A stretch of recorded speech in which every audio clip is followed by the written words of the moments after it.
नमस्कार मित्रांनो, जय चौधरी क्रिएटर चॅनलवरती आपल्या सर्व प्रेक्षकांचे स्वागत आहे। आज आपण आपल्या समोर एक नवीन असा विषय घेऊन येत आहोत। नवीन सर्पाविषयी, वैशिष्ट्यपूर्ण सर्पाविषयी आज आपण आपल्या समोर एक माहिती घेऊन येत आहोत। या सर्पाचं नाव आहे रजत बन्सी। या सर्पाला ब्लॅक हेड रॉयल स्नेक इंग्रजीमध्ये ओळखलं जातं, या नावाने ओळखलं जातं। या सापाची वैशिष्ट्ये, हिमालयामध्ये 2000 मीटरपेक्षा उंचीच्या वर हा साप सापडल्याची नोंद आहे। एवढ्या थंड प्रदेशामध्ये हा साप आढळल्याची नोंद आहे। थंड रक्ताचा हा साप आहे, तिथेही सापडल्याची नोंद आहे। म्हणून हा वैशिष्ट्यपूर्ण साप आहे, म्हणून मी आपल्यासमोर हा साप घेऊन आलेलो आहे। पुढील व्हिडिओच्या माध्यमातून आपल्याला हा साप कसा दिसतो, याची वैशिष्ट्ये, याचे संपूर्ण जीवनमान मी आपल्यासमोर मांडण्याचा प्रयत्न करत आहे। चॅनलवर नवीन असाल तर चॅनलला कृपया करून लाईक करा, शेअर करा, सबस्क्राईब करायला मात्र विसरू नका, कमेंट द्यायला मात्र विसरू नका। आपल्या कमेंटमुळं आम्हाला कामामध्ये झालेल्या चुका व नवनवीन कामासाठी प्रोत्साहन मिळत राहतं। कृपया करून व्हिडिओ पूर्ण पाहावा। नमस्कार। वाईल्ड लाईफ शो या चॅनलचं व इतर सर्पमित्राचं आपलं चॅनल आभारी आहे, कारण की त्यांच्याकडून आपल्याला छायाचित्र उपलब्ध झाले। त्यांच्या चित्रीकरणाचा आधार घेऊन आपण सर्प कशा प्रकारे दिसतो हे आपल्यासमोर मांडू शकलो। आपल्या चॅनलचा उद्देश एवढाच आहे की सर्पांचा प्रसार, प्रचार आणि त्यांचे संवर्धन, त्यांच्याविषयी आपल्यापर्यंत माहिती पोहोचवणं, त्यांचं संवर्धन करणं, त्यांना मारण्यापासून थांबवणं। अशा अनेक सर्पांच्या जाती आहेत, त्या विलुप्त होण्याच्या मार्गावरती आहेत। सर्पमित्र राहुलभाऊ तिकुटे यांच्या मार्गदर्शनाखाली आपलं सर्पांविषयी जनजागृतीचं काम आपलं चॅनल करत आहे। आपण मिळून एक प्रतिज्ञा घेऊया।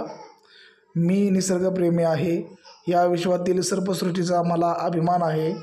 मानव जातीवर साप करत असलेल्या उपकाराची मला जाणीव आहे, म्हणून मी अशी शपथ घेतो की मी कधीही सापांना मारणार नाही, तसेच कुणालाही मारू देणार नाही। जास्त वेळ वाया न घालवता भारत देशातील सुंदर अशा सापाविषयी माहिती जाणून घेऊया। रजत बन्सी याला इंग्रजीमध्ये ब्लॅक हेड रॉयल स्नेक या नावाने ओळखतात। या सापाचं शास्त्रीय नाव स्प्लेरोलिसिप्स ॲट्रेक्सी, याचं कुळ आहे कोलबेर्डी। या सापाचं वर्णन, हा साप पूर्णपणे बिनविषारी आहे। रंग फिकट बदामी किंवा नारंगी, शरीरावर वेडेवाकडे विखुरलेले निळे टिपके, डोके मध्यम आकाराचे व बाहुली गोल, मान लालसर व काही वेळेस डोके काळे। या सापाची सरासरी लांबी 5 फूट, अधिकतम 7 फूट। सापाचं प्रजनन पाहूया। अंदाजे जुलै-ऑगस्ट दरम्यान मादी 5 ते 8 अंडी घालते। सापाचं खाद्य, या सापाचं खाद्य आहे उंदीर, पाल, सरडे व छोटे पक्षी। सापाचं वास्तवस्थान, या सापाचं वास्तवस्थान प्रामुख्याने उंदराचे बिळं, झाडी झुडपात व झाडावर मोठ्या प्रमाणात हा आढळतो। ह्या सापाचं वैशिष्ट्य सांगायचं झालं तर 2000 मीटरपेक्षाही उंच हिमालयात हा साप आढळल्याची नोंद आहे। ह्या सापाचं परिशिष्ट, IV परिशिष्टात हा साप मोडतो। सापाची वैशिष्ट्ये सांगायची झाली तर निशाचर हा साप आहे। रात्रीच्या वेळेस हा साप आपल्या भक्ष्याच्या शोधात बाहेर पडतो। दिवस लागलेला असता शरीराचे वेटोळे घालून जोरात फुसकारतो। रंग आकर्षक व चकचकीत असल्याने याला इंग्रजीमध्ये रॉयल स्नेक्स असे नाव पडले आहे. गुजरात व राजस्थान येथे सापडणारा हा साप प्रामुख्याने महाराष्ट्राच्या उत्तरेस सापडतो. हिमालयातील काही प्रदेशामध्ये हा 2000 मीटरपेक्षा जास्त उंचीवर सापडल्याची नोंद आहे.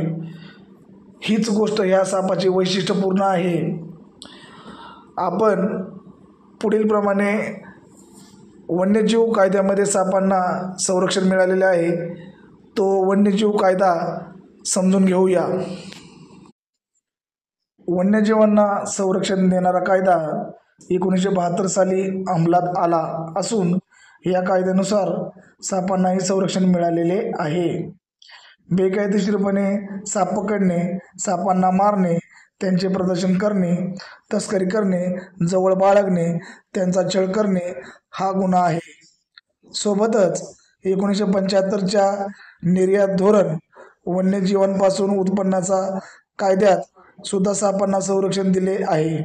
वन्यजीव संरक्षण कायदा 1972 मध्ये 6 परिशिष्टे आहेत. परिशिष्ट 1 भाग 2, परिशिष्ट 2 भाग 2 आणि परिशिष्ट 4 यांच्या अंतर्गत सापांना संरक्षण मिळाले आहे. परिशिष्ट 1 भाग 2 व परिशिष्ट 2 भाग 2 या सूचीतील सापांना अधिकतर संरक्षण असून त्यांच्याबाबतचे नियमही अत्यंत कडक आहेत. त्यांच्या अंतर्गत येणारे नियम मोडल्यास सापांना मारणे, त्यांचे प्रदर्शन करणे, तस्करी करणे, छळ करणे इत्यादी गोष्टी केल्यास 3 ते 7 वर्षाची कैद व 10 ते 15,000 रुपयाचा दंड किंवा दोन्हीही होऊ शकते. परिशिष्ट 4 मध्ये सापांनाही कडक नियम लागू होतात. ॲनिमल क्रुएल्टी ॲक्ट मध्येही सापांना संरक्षण देण्यात आलेले आहे. परिशिष्टातील साप आपण पुढील प्रमाणे पाहू. परिशिष्ट 1 भारतीय अजगर, भारतात सापडणारे सर्व अजगर. परिशिष्ट 2 भारतीय अंडीखाऊ साप, इंडियन एग ईटर स्नेक. परिशिष्ट 2 नाग, नागराज, धामण, पांदिवड, शेवाळी, पांदिवड, घोणस, श्वानमुखी सर्प. परिशिष्ट 4 परिशिष्ट 1 व परिशिष्ट 2 मधील सर्व वगळता बाकी सर्व साप परिशिष्ट 4 मध्ये समाविष्ट करण्यात आलेले आहेत. सापाला कुणीही मारायचं नाही. साप दिसताच सर्पमित्राला बोलवायचं आहे किंवा वन विभागाला कळवायचं आहे. नको ते धाडस करून कुणीही सापाला पकडण्याचा प्रयत्न करायचा नाही, कारण तसं करणं हे आपल्या जीवावर बेतू शकतं. कारण की बिनविषारी आणि अतिविषारी हे 2 साप एकमेकासारखे समान दिसत असल्या कारणामुळे बिनविषारी कोणता व अतिविषारी कोणता हे ओळखणे सहजासहजी आपल्याला कठीण जातं व नको तो अपघात घडून आपला जीवही जाऊ शकतो. म्हणून सापांच्या जाती ओळखायला नमस्कार. जर आपल्याला व्हिडिओ आवडला असेल तर आमच्या चॅनलला सबस्क्राईब करा, लाईक करा, शेअर करा, कमेंट मात्र द्यायला विसरू नका. आपल्या कमेंटमुळे आम्हाला नवनवीन काम करण्यास प्रोत्साहन मिळेल. आमच्या झालेल्या चुका आपण आमच्या निदर्शनास आणून द्या. आमच्या चॅनलला कृपया करून सबस्क्राईब करा, जेणेकरून जेही आपल्या चॅनलवरती नवीन काम येईल ते सर्वप्रथम आपल्यासमोर येईल सबस्क्राईब केल्यामुळे. नमस्कार.